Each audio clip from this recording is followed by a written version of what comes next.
আজিৰ আমাৰ ভিডিঅ'টোৰ প্ৰথম কুৱেশ্যনটো হ'ব দি গায়ত্ৰী মন্ত্ৰ ইজ কণ্টেইনড ইন হুইচ ভেদা। গায়ত্ৰী মন্ত্ৰ কোনখন বেদত অন্তৰ্ভুক্ত আছে? আমাৰ বেদ 4খন আছে আৰু এই 4খন বেদৰ কোনখন বেদৰ অন্তৰ্গত গায়ত্ৰী মন্ত্ৰ বুলি সুধিছে আৰু ইয়াৰ ৰাইট এনসাৰটো হৈ যাব অপশ্যন নম্বৰ এ ঋগ্বেদ। ঋগ্বেদত গায়ত্ৰী মন্ত্ৰ অন্তৰ্ভুক্ত হৈ আছে।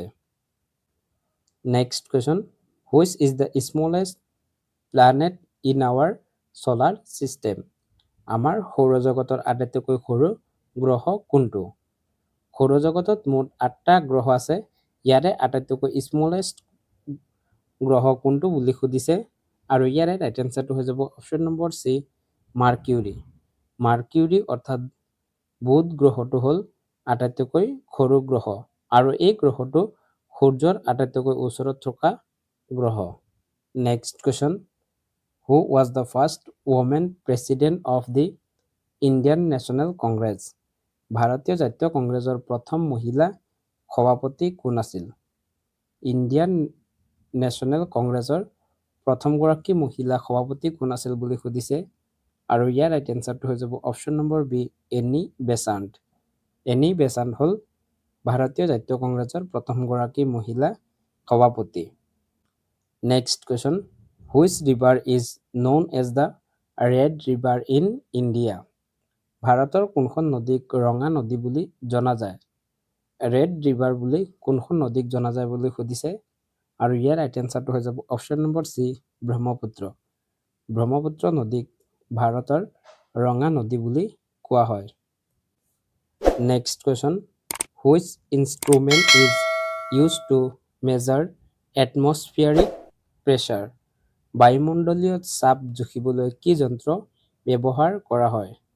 বায়ুমণ্ডলৰ চাপ জুখিবলৈ কি যন্ত্ৰ ব্যৱহাৰ কৰা হয় বুলি সুধিছে আৰু ইয়াৰ ৰাইট এনসাৰটো হৈ যাব অপশ্যন নম্বৰ বি বেৰমিটাৰ।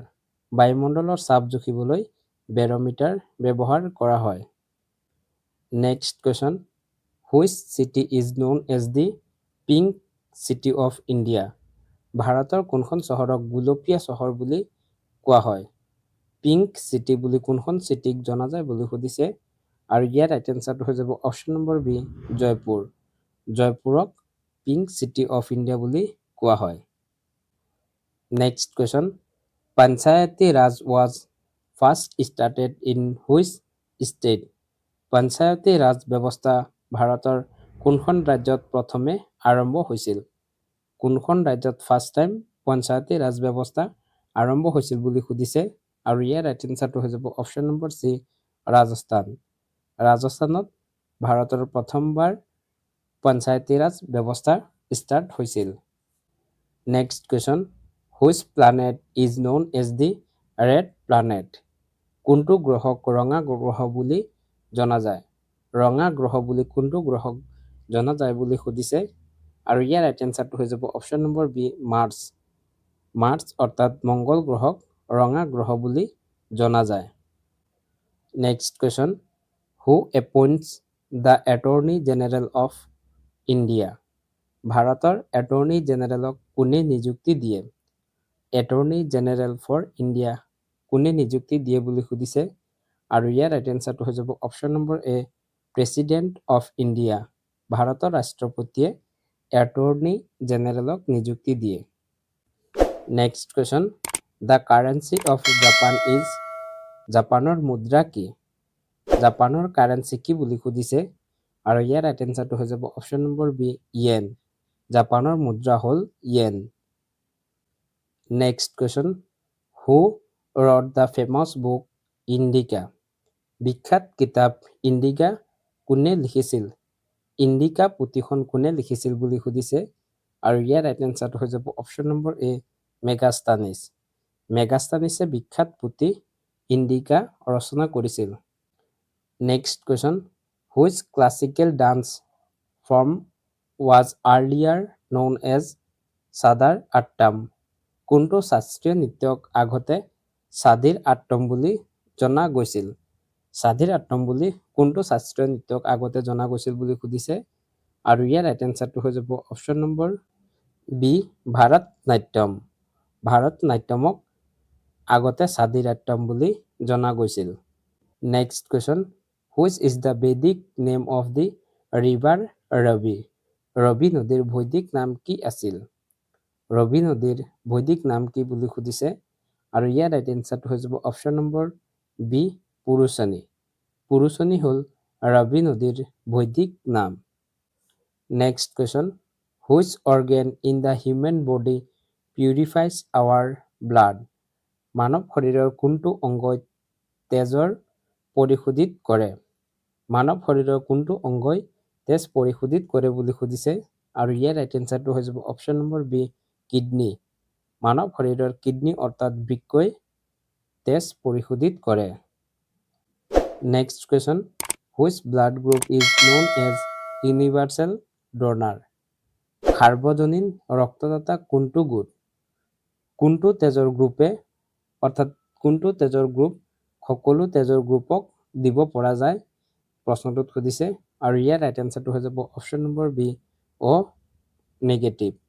অ নেগেটিভ এই তেজৰ গ্ৰুপটো যিকোনো তেজৰ গ্ৰুপক দিব পৰা যায়। সেয়েহে এই গ্ৰুপটোক সাৰ্বজনীন ৰক্তদাতা বুলি জনা যায়। Next question, which vitamin is also' known as ascorbic acid? কোনটো ভিটামিনক এছকৰ্বিক এচিড বুলি কোৱা হয়?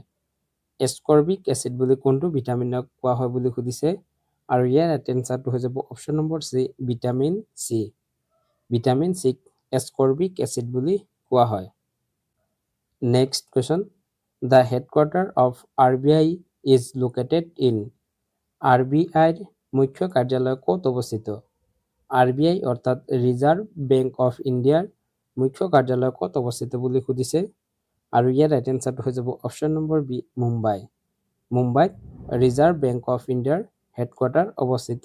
RBI স্থাপন হৈছিল 1935 চনৰ 1 এপ্ৰিলত। Next question, who was the viceroy during the partition of Bengal? 1905 চনৰ বেংগল বিভাজনৰ সময়ত ভাইচৰয় কোন আছিল? বংগ বিভাজনৰ সময়ত ভাৰতৰ ভাইচৰয় কোন আছিল বুলি সুধিছে আৰু ইয়াৰ ৰাইট এনচাৰটো হৈ যাব অপশ্যন নম্বৰ এ লৰ্ড কাৰ্জন। লৰ্ড কাৰ্জন আছিল বংগ বিভাজনৰ সময়ত ভাৰতৰ viceroy. Next question, which schedule contains the least of state and union territories? কোন সূচীত ৰাজ্য আৰু কেন্দ্ৰশাসিত অঞ্চলৰ তালিকা আছে? ভাৰতীয় সংবিধানৰ কোনটো সূচীত ষ্টেট এণ্ড ইউনিয়ন টেৰিটৰিৰ তালিকা আছে বুলি সুধিছে আৰু ইয়াৰ ৰাইট এনচাৰটো হৈ যাব অপশ্যন নম্বৰ এ ফাৰ্ষ্ট শ্বেডিউল। ভাৰতীয় সংবিধানৰ প্ৰথম সূচীত ৰাজ্য আৰু কেন্দ্ৰশাসিত অঞ্চলসমূহৰ তালিকা আছে। Next question, the vice president of India is elected by? ভাৰতৰ উপ-ৰাষ্ট্ৰপতিক কোনে নিৰ্বাচন কৰে? ভাৰতৰ উপ-ৰাষ্ট্ৰপতিক কোনে নিৰ্বাচন কৰে বুলি সুধিছে আৰু ইয়াৰ ৰাইট এনচাৰটো হৈ যাব option number C member of both house of parliament. ভাৰতীয় সদনৰ লোকসভা আৰু ৰাজ্যসভাৰ দুয়োটা সদনৰ সদস্যই ভাৰতৰ উপ-ৰাষ্ট্ৰপতিক নিৰ্বাচন কৰে।